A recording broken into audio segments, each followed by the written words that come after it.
வாங்க இன்றைக்கி முருங்கைக்கீரை பொடி எப்படி அரைக்கிறதுன்னு பார்த்துலாம். பார்த்திங்கன்னா ஒரு 2 ஸ்பூன் அளவு எள் எடுத்துருக்கேன். நீங்கள் வெள்ளை எள் இல்லைனா கருப்பு எள் எதனாலும் எடுத்துக்கலாம். காரத்துக்கு நான் தேவையான மிளகாய் எடுத்து வச்சுருக்கேன். ஒரு 1/2 கப்பு கருப்பு உளுந்து, உங்கள்கிட்ட வெள்ளை உளுந்து இருந்தாலும் வச்சுக்கோங்க.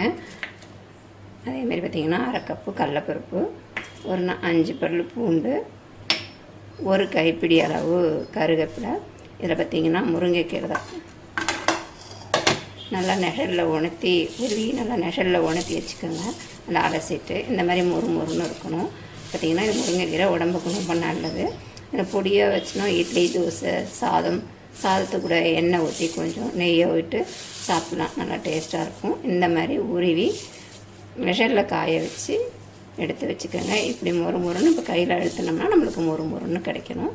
வாங்க இது எல்லாத்தையும் நம்ம வறுத்து எடுத்துக்கலாம். இப்போ கடாய் சூடாகிடுச்சு. நம்ம முருங்கைக்கீரை இதில் சேர்த்துக்கலாம். பார்த்திங்கன்னா இது ஒரு 4 கைப்பிடி இருக்குங்க. 3 4 கைப்பிடி அளவு.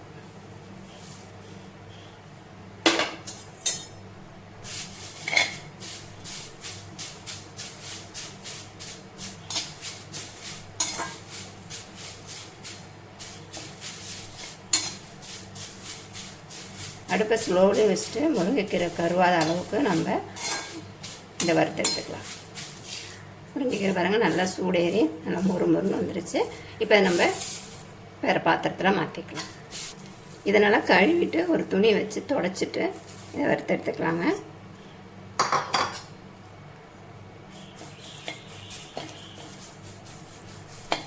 இதுவும் நல்லா கலர் மாறி வரணும். இப்போ நம்மளுக்கு கருவேப்பிலையும் நல்லா மொறுன்னு வறுத்தாச்சு. இங்கே பாருங்கள் இப்போ நொறுக்குனா நல்லா நொறுங்கணும். அடுப்பை ஸ்லோவிலே வச்சுட்டு இது பண்ணுங்கள், இல்லைன்னா கருகிடும். பார்த்திங்கன்னா இது கருகவும் இல்லை, நல்லா மொறுன்னு வந்துருச்சு பாருங்கள். இந்த அளவுக்கு நம்ம எடுத்துக்கலாம்.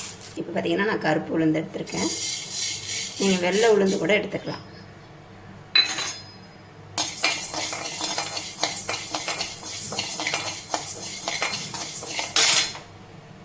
பாருங்கள் உளுந்தும் நல்லா வறுபட்டு கலர் மாறிடுச்சு.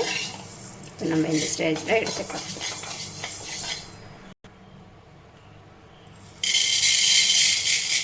அடுத்தது கடலைப்பருப்பும் உளுத்தம்பருப்பும் ஒரே அளவில் எடுத்துக்கோங்க.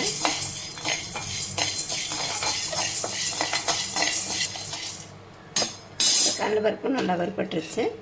அடுப்பை ஸ்லோவிலே வச்சு வறுத்துக்கோங்க. இது கருக விடாமல் வறுக்கணும், இல்லைன்னா நம்மளுக்கு டேஸ்ட்டு மாறும்.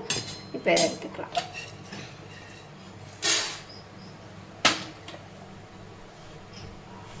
பார்த்தீங்கன்னா எள், கருப்பு எள் இருந்தாலும் எடுத்துக்கோங்க, வெள்ளை எள் இருந்தாலும் எடுத்துக்கோங்க.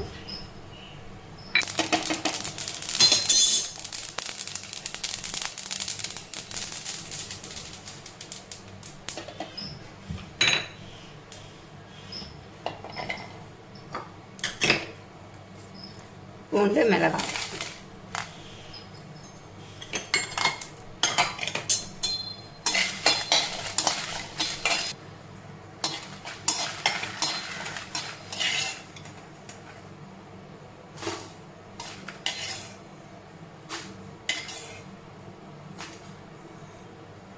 பொடிக்கு தேவையான கல் உப்பு, இது கூடவே ஒரு 1/2 ஸ்பூன் அளவு பெருங்காயம்.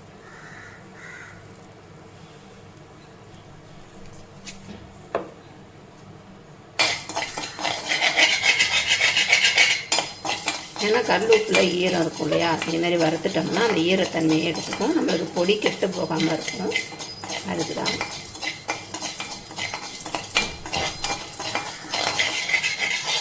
இப்போ நம்ம இதை இறக்கிக்கலாம். பார்த்திங்கன்னா எல்லாமே நல்லா ஆறிடுச்சு. பூண்டை மட்டும் லாஸ்ட்டில் போட்டு அரைச்சிக்கலாம்.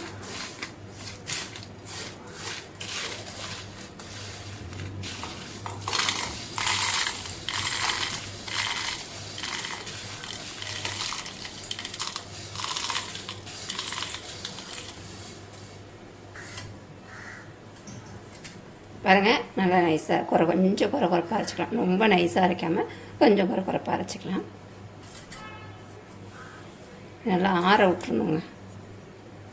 ஆற விட்டு நம்ம பாட்டிலில் கொட்டினா தான் நம்மளுக்கு கெட்டு போகாமல் இருக்கும். இதோட இந்த சூட்டோடையே கொட்டினோம்னா நம்மளுக்கு வேர்த்து ஊற்றி வீணாக போயிடும்.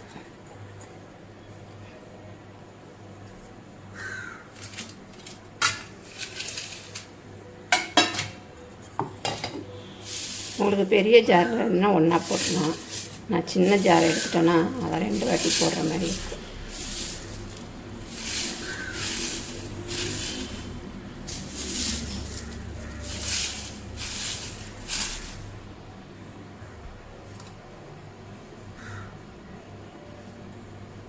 முருங்கைக்கீரையும் அரைச்சிட்டு வந்தாச்சு. இது கூட சேர்த்து கலந்துக்கலாம். பாருங்கள் கலர் எப்படி இருக்குன்னு.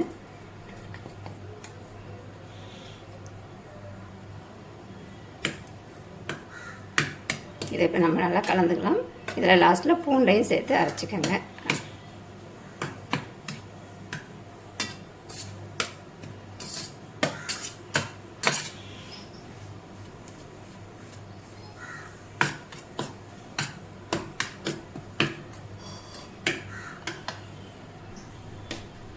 அவ்வளோதான். நல்லா கலந்து விட்டு எடுத்து நல்லா ஆற வச்சுட்டு நம்ம டப்பாவில் போட்டு வச்சிட்டோன்னா கெட்டு போகாதுங்க.